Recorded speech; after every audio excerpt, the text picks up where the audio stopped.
Imbis na inaaway natin ng China, magkaroon na lang tayo ng joint exploration sa kanila, sa West Philippine Sea. Bakit hindi na lang, sabihin natin sa China, bakit hindi na lang tayo mag-usap para sa profit? Huwag muna natin pag-usapan ng teritoryo. Kasi hindi tayo magkakaintindihan dyan. Di ba? Pag-usapan natin yung kita.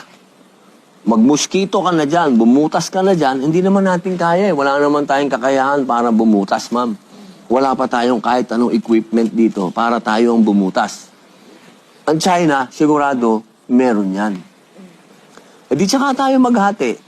Kung ano ba gusto ng China, dahil ikaw ang namuhunan, o di kung gusto mo, 60 sa'yo, 40 sa amin. Basta, pagkakitaan na natin siya. Huwag tayong masyadong maging matigas. Kung ang kumakalam naman na yung mga sikmura ng taong bayan.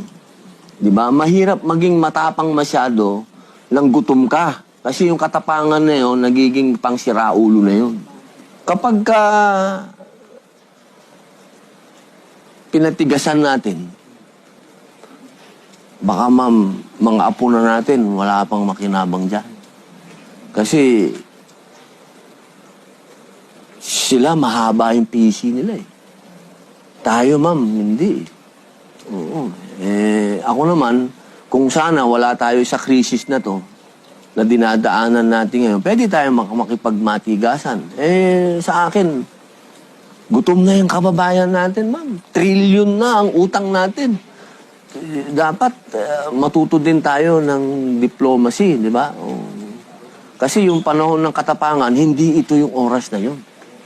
Wala tayong isusukong teritoryo.